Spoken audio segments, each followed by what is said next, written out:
So this right here is also exciting. This mealy blue sage and this lantana are growing together in a wall. The biggest problem I have reclaiming, remember this was all grass and this was Bermuda grass. I mean, let's not kid around, that's tough stuff. The biggest problem I had was putting up a wall between what I wanted and what I didn't want. Over here, I don't want to have to worry about Bermuda. I've got it out over there. There's no Bermuda that comes up over there. But right here, I needed to bring some plants that were way bigger than the Bermuda and could bully it. So you'll notice that the Bermuda is largely gone.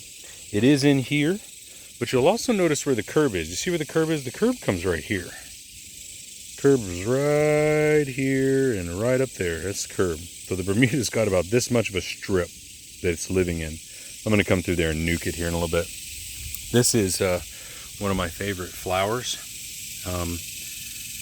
This is a wild flower that I've seen on multiple continents and grows here in Texas too. It has a reaction. You touch it, the leaves close. It's an old flower, and it's apparently rare. You can kind of see how fuzzy it is. There's always bees around it. There's a little bumblebee over there on the Zemexia.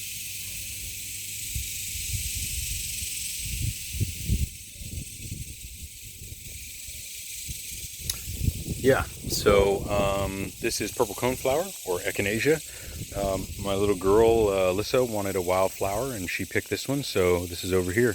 I've planted it in several areas on the property, but it only seems to grow well here. Zemexia, this is another buffalo grass bully. I wanted to keep the buffalo grass hemmed in there with the Texas sage. This is which one is this? Not a Bravo, starts with a B. Rio Bravo. It's a Rio Bravo Texas sage. I put it over here by itself because everyone says it's so striking and it's their favorite.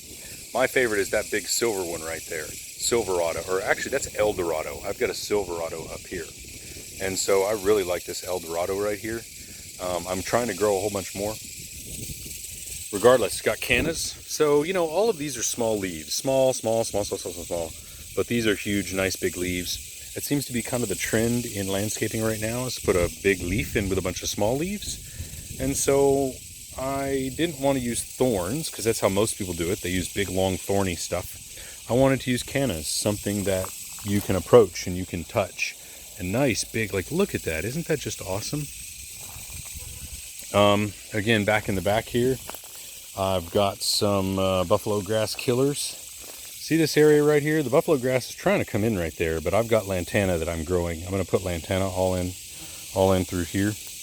And I've got another, you'll see over there, I've got another Esperanza just like this that's going to go right over there, right there.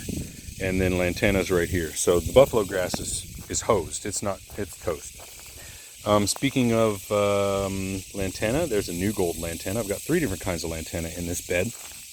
There's, well, you can see it.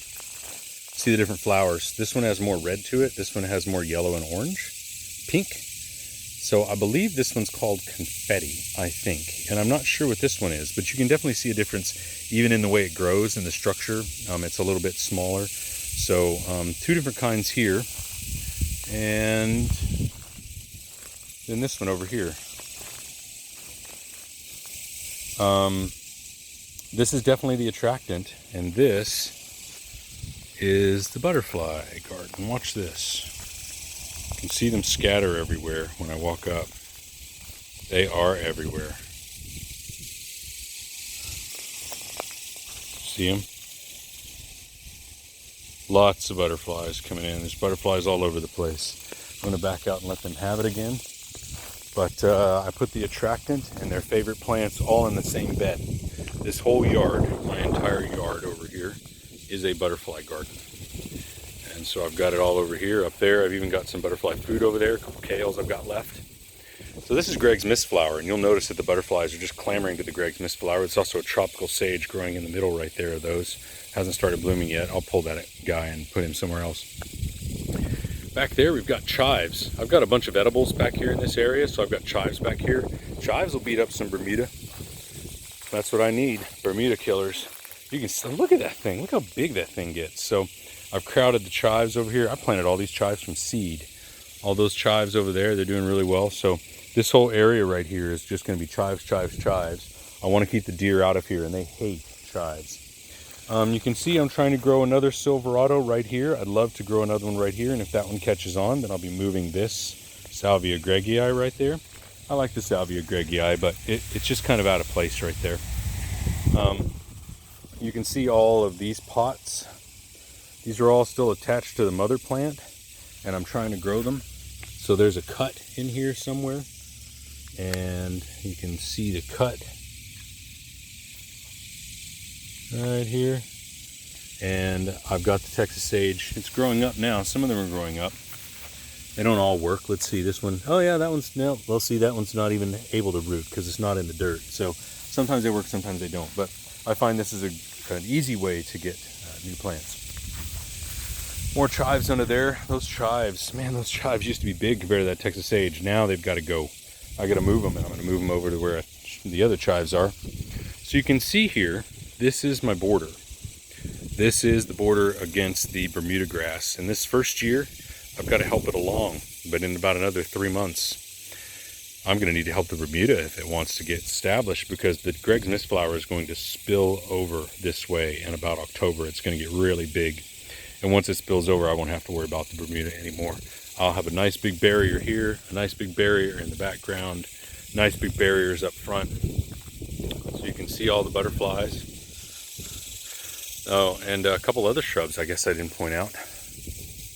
Another zinnia here, just annuals, just some annual color for cut flowers, you know. This is a Sandanqua viburnum. The reason it's kind of back from everything is because they stink. If you cut that leaf, I mean, it stinks. So it's with the lantana in that they kind of stink. Matter of fact, the botanical name for the lantana is horrida because it smells so bad. It's something horrida, horrid. This is a tree that I got to remind me of Devil's River or the Pecos River Valley. It is an Anacostia orchid. I'm going to get 2 more in here. I'm going to put another one right up in here and another one right there where that Australian bottle brush is.